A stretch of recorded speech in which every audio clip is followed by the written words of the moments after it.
must have been about 20 years ago now, Dan Savage. He had so many heterosexual men calling and talking about how they enjoyed anal stimulation, but they didn't want to call it anal sex because they didn't like that it was associated with homosexuality. And that's where the word pegging comes from. I did not know that. I'm Hariri-Kia. I'm Bustle's sex and relationships editor, and today I'm going to be answering all of your sex-related questions without an ounce of shame. So today we're going to be talking about all things butt stuff, which is so often the butt of everyone's joke. Basically, we're going to answer all the questions that you have been afraid to ask. And to do so, I'm going to talk to writer and sex educator, Courtney Kist. Hi, hello. I think butt stuff is just something that still people are nervous to talk about. People are kind of afraid of their own butts or their partner's butts or how to approach the topic. There's a lot of questions about cleanliness, about safety. I think the number one thing I've heard people say when they're first talking about butt stuff is like a fear that they're going to lose something in their butt or the pain aspect because it is sensitive tissue. I'd say the other one is probably rooted in some homophobic mentality, mainly with cis men who associate anal play with homosexuality, which of course anyone can enjoy anal stimulation. I'm very surprised that poop didn't come up in your answer because sorry to start the shit talking early in the episode, but when readers write into us about anal anxiety, if you will, a lot of the times it's all about the poop of it all. Totally. You're right. Cleanliness. Shit happens. And shit so of course happens. Shit happens. That's...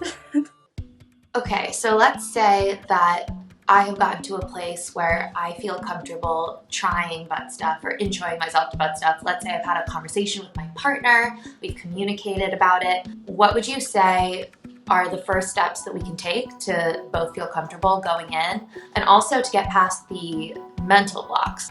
Getting past the mental block is just part one. There's no right or wrong way to do it. It's really just a conversation with yourself and whoever you may be playing with that this is just a body.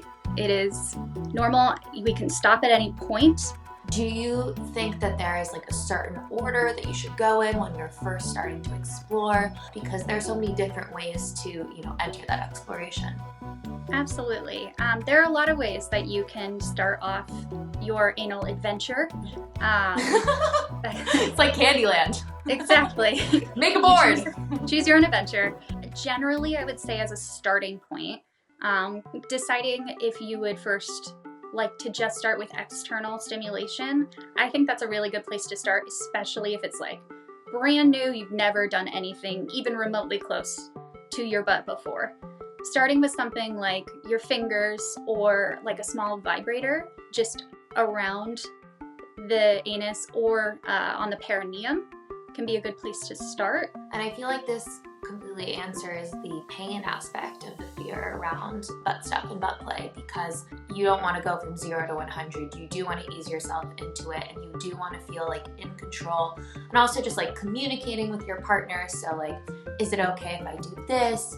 Do you like it when I do this? Does this feel good? Can I keep going? Can we try this? Throughout the process, rather than just having one conversation beforehand. Yeah, checking in as you go is so important in anything you do when it comes to sex. Would love to hear a little bit more about the difference in anal stimulation for people with vaginas and vulvas and people with penises. The one thing that everybody has in common is the nerves in the anal canal, but the difference between people with penises and people with vulvas is mainly going to be prostate. Most people with penises have a prostate, and when you enter the anal canal, about 1.5 inches, 2 inches in, and a little bit upwards towards the belly button, you will feel kind of this, I've seen it described as kind of walnut-sized protruding tissue, and that's going to be the prostate.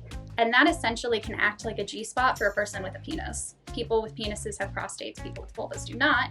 The benefit for people with vulvas is going to be that the tissue between the vaginal canal and the anal canal is pretty thin. So if, say, you have a butt plug in, it could potentially stimulate the G-spot. if you're going to be having anal sex, what is the meal, your last meal that you have before doing butt stuff? Just making sure you have like a bowel movement an hour or so beforehand. If it were me, I would avoid dairy that day.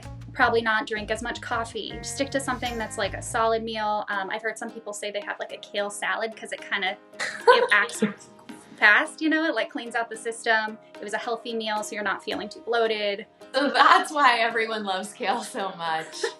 Douching. In case your only butt stuff sex education comes from the show Sex Education, the Netflix show, not our wonderful No Shame Sex Ed show.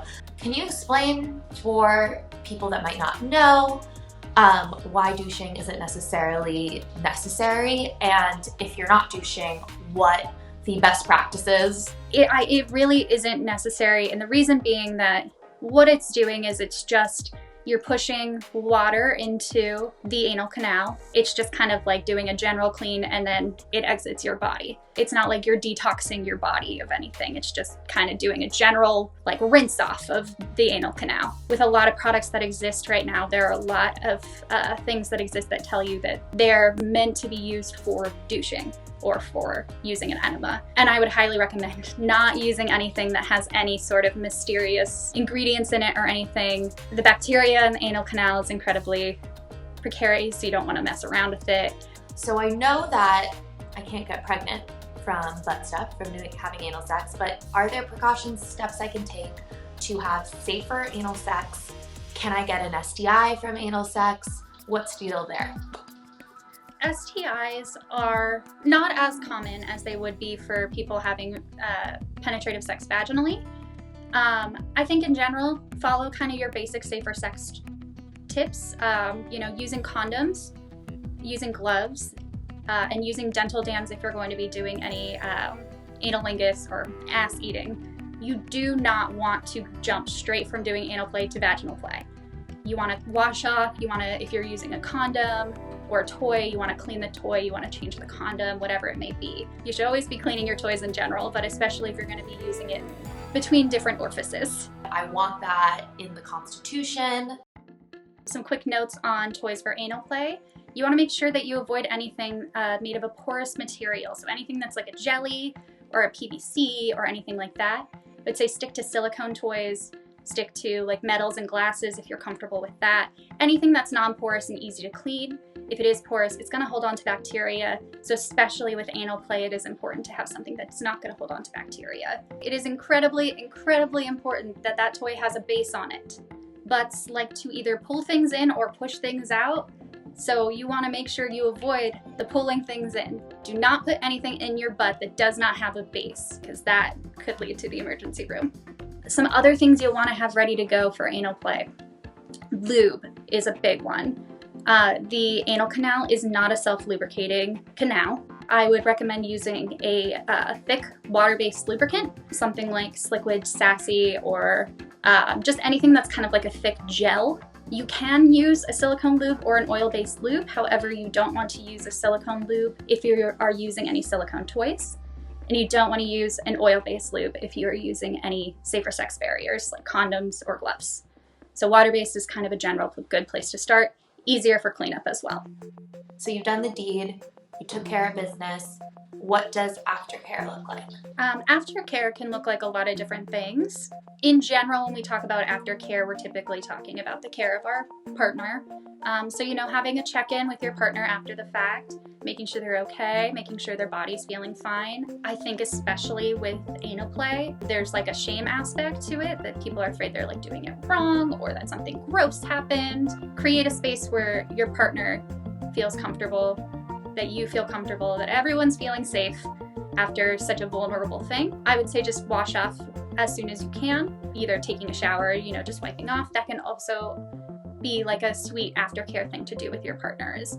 Take a shower together, wash off, like be all cute and snuggly. And I also like that you talked a little bit about incorporating butt play, whether that's with your fingers, whether that's with a butt plug, into the sex that you're already having, rather than thinking of it as its own entity. It can be incorporated in essentially every sex act in subtle ways, whether it's just, like a finger, or introducing a butt plug, receiving penetration.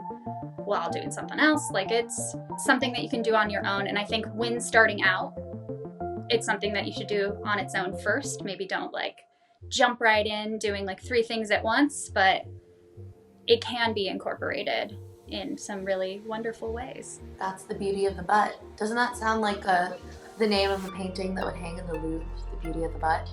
You heard it here first. We are leaving the ick factor in 2020. 2021 is going to be all about the butt. No shits given. Take it slow. Don't do anything that you are not comfortable with. Make sure you're checking in along the way. And if it doesn't work out, that's okay. You don't have to do butt stuff. Just be safe on your journey and don't force yourself to do anything to your body that you or your body don't want to do. We live in sort of a weird paradox in society. America in general is obsessed with the ass. Like, we're obsessed with big butts and we cannot lie, but there's still so much stigma and hesitation around discussing, normalizing, and exploring butt play. Don't hold yourself back. Don't inhibit your sexual experience if you're curious about exploring butt stuff. Just make sure to communicate to your partner what you want to do, get their consent, check in throughout, and enjoy, because for all you know, there are so many sexual experiences just waiting for you. Like and subscribe to No Shame Sex Ed, and I will be in your inbox with a brand new episode of sex advice every week. There's no ifs, ands, or buts about it.